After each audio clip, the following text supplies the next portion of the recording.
Greetings. We're going to take a quick look out at the Jupiter XM Manager layout for Midi Designer Pro. Hopefully I have a better camera setup now than I did with the previous two attempts. If this works, then maybe I'll go back and re-record the prior two so they're a little more legible. With all the Midi Designer Pro layouts, if you haven't done it, the first thing we want to do is go into Menu, into System, and go down to our MIDI settings. And we want MIDI Transmit Edit to be on, and we want to write those system settings. That way, any change we make, when we change the knobs here, it sends a sysx information over the Midi Designer Pro layout so the two can stay in sync at this point. So without further ado, over here in the Midi Designer Pro layout, the first thing we need to do is get connected. I use Bluetooth, which has been very reliable with the XM. I also use a hardwire, either through a couple of hardwire connection kits or the iConnectivity kit have all worked well for me. You have different banks here. You can choose step through banks here, and then the different pages are across the top. But I built a index page that allows you to directly jump to anywhere you need to go. I'm looking at the 1.32 layout, which adds some more reverb controls, which will be up in the next day or so. But if you have one of the older layouts, this should be very similar at this point. We do have a couple pages of help that just give a quick overview, and I try to follow if anyone has any issues on the Facebook or the Midi Designer Pro or Roland Clan forums sites. A little short version of the QRG, mostly just the switch overviews and shortcut key assignments. The complete quick reference guide you can find over on the Roland Clan forum site. If there's some of the layouts are two-page layouts, and those are shown here with the orange line. Usually have one on the left and one on the right. And then links to the other products we put together for the Jupiter XM, particularly the ZenCore editor, which fills in the editing for the ZenCore, which is not in this layout because between the two, they're pretty full layouts already at this point. And obviously I've done a lot of work with the RD2000, which is where I started working here. So without further ado, let's get started. One of the things, the Jupiter XM has 4143 built-in tones, 256 tones, and getting to those with these little controls here, can be a little frustrating when you're trying to find it. So I've given about 4 different sorts to get through tones directly here. So let's just go on and use that to just show how quick it can be. Let's get a clean scene here, 16:8. So let's say we want to put an RD piano in part 1. So the first is sorts model category name. So we'll find RD piano. Okay, and that should be, let's see, we get our part here. It sounds like we've got our RD piano loaded right there. Let's say we want to put a orchestra in part 2, and so we have a category model. So we'll go to orchestra, scroll down to orchestral. There we go. Let's choose our, how's soft symphony sound? Oh, I was in part 1. I wanted that in part 2. Let's move that in part 2. And then go back and put our RD piano back in part 1 here. Okay, let's see what we've got there. Got the piano back. And the string. So let's, in part 3, let's say we want to add a, let's go fat string. So part 3, and so we know we want some strings. Let's go down to strings here. Ensemble strings. Down to fat strings. There we go.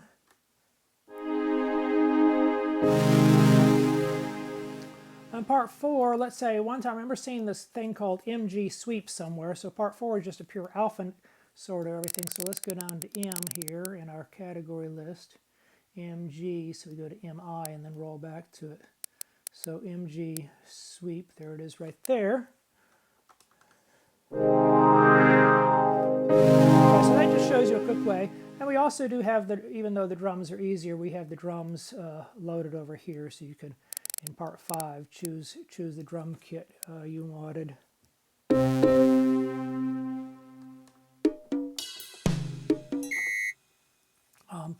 Also have the scenes are fairly easy to get to directly with the buttons, but let's say you're looking by name. As we saw the other day,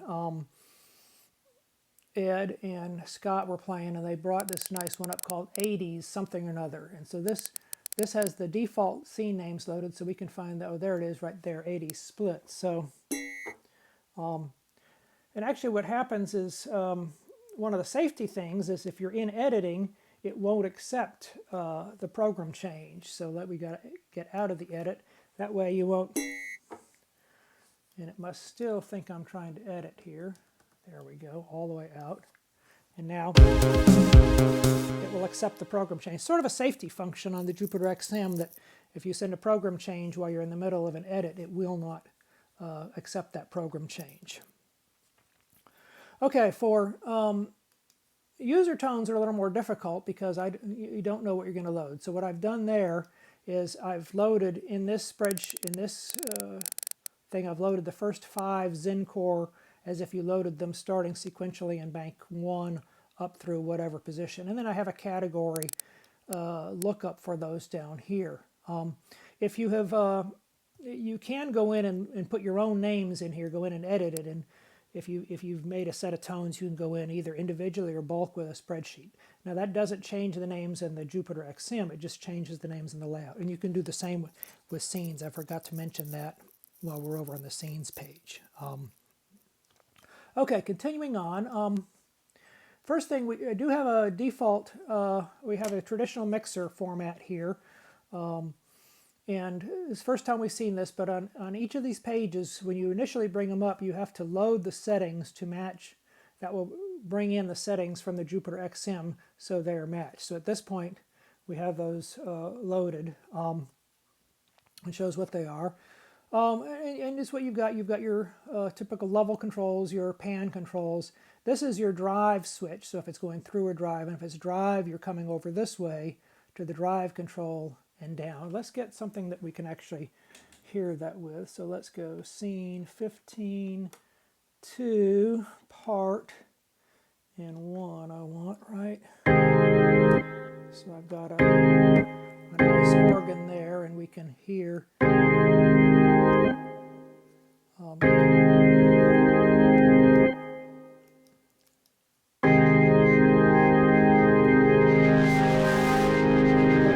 so if I'm going through drive, and if you're going through drive, your chorus, reverb, and delay sends come down this way. If you're not going through drive, you get them through this way. It's maybe a little confusing, but it's the Jupiter XM has a very complex effects and sound routing, and it's a little hard to get it all through this, and hopefully the Midi Designer Pro layout gives you a little easier way to get there. So we've got the rest of our chorus, delay, reverb, overall levels, and the master switches here.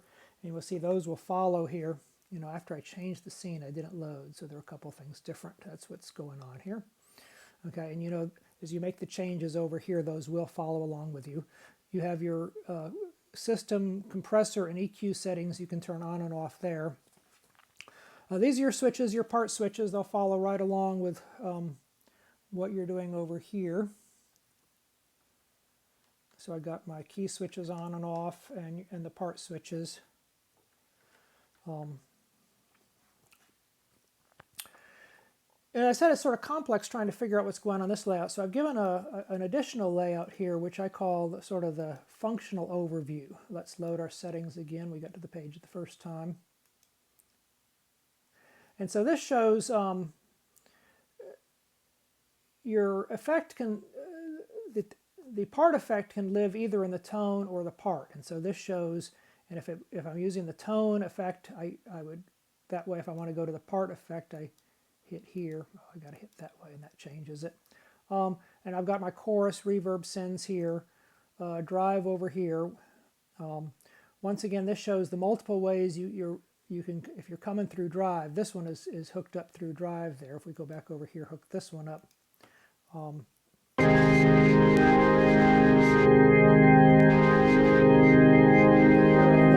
Through. And if you're going through drive, your chorus, well, they're not on, so let's turn them on. Your chorus, reverb, and drive settings come through that way. If you're not, they will come through these controls here. And you can change, these are live, so you can change your effect here if you want to. We get the, well actually if I'm on this switch, I need to change it here.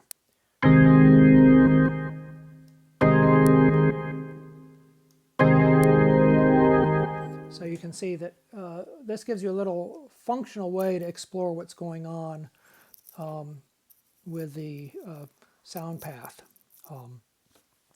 Just continuing on real quickly, we do have the equalizer. Whoops, I hit the wrong button there, didn't I?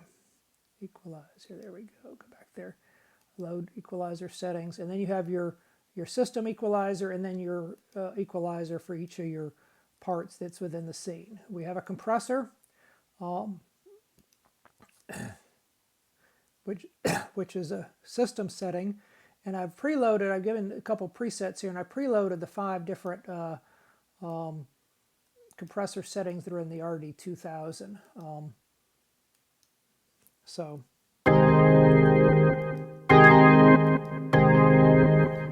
you have your compressor.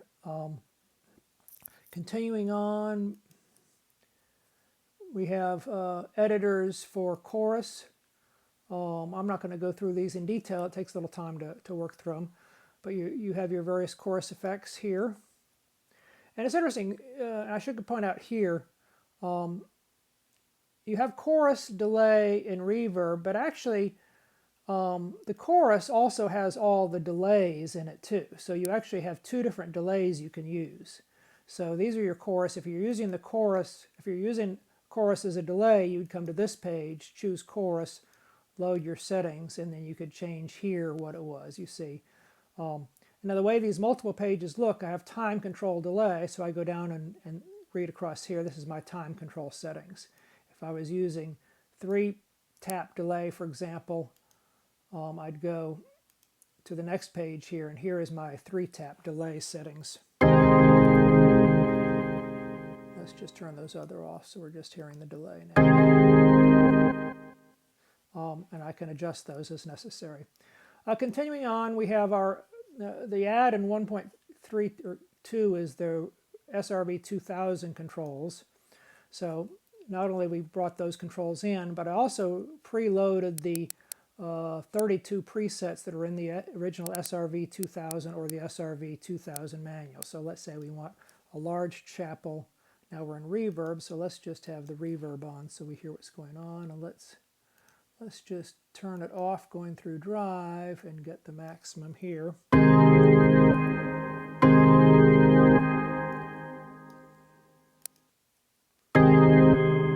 if you wonder what a concrete pipe sounds like outdoor, recall it there. Outdoor theater. So you have your reverb controls there. We also have the non-linear portion of the SRV 2000, which gives you a little more interesting effects.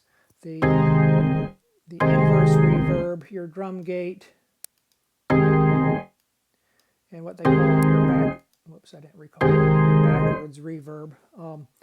And actually in each of these I've given a couple locations if you want to store user preset, if you have some other settings you like to do there.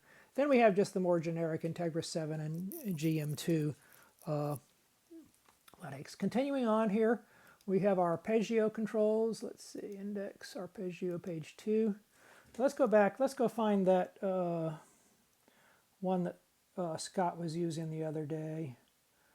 That was in 2.12, I think, right? Now let's load and see what the settings are there.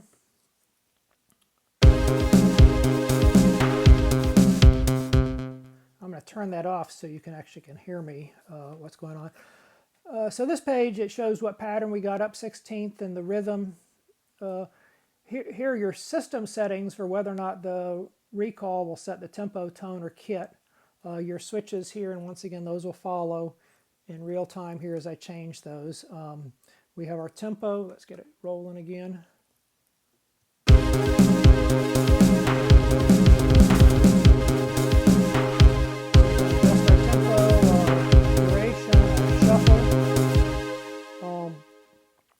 And then we have our individual part settings here, the octave ranges. Well,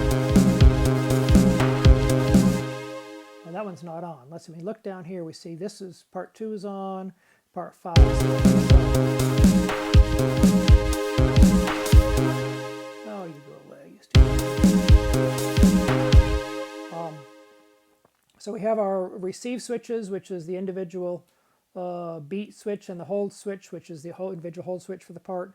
As I said, we've echoed the mute switches over here, so you can figure out what's going on. The nice thing with mute, as I say, is it doesn't interrupt. It lets the sound continue, so you don't have to re-trigger to see what's going on. We have our key switches down here, and we continue on with the rest of the arpeggio settings. I'm going to redo the step edit video. It was so poor, and maybe give a little more overview of what's going on with this. Continuing on, we have controls and control source, and so this lets us set up how our different buttons are working right now. Let's say we know the button 1 is delay, button 2 is reverb. Let's say we wanted button 3 to be our chorus, and once again you have system settings and scene settings. This shows that they're on the scene setting. So let's just go pick up our third effect right down here. There it is, chorus switch. Okay, so now I've got button 3 is my chorus switch. Well, I don't have a patch that's going to let me check that right now. Continuing onward, and this is actually then the control sources that go to your mod, particularly to controlling effects. This page here we have zones. This lets us set the key range for the zone. So this zone is going from C sharp 4 to G9. It looks like in the zone 2 is picking up the rest of it. Our key fade upper and lower, so you actually can have it fade out and sort of cross over for some neat effects. This is a MIDI transmit and receive channels, and whether the transmit switches on, off, or in the master mode.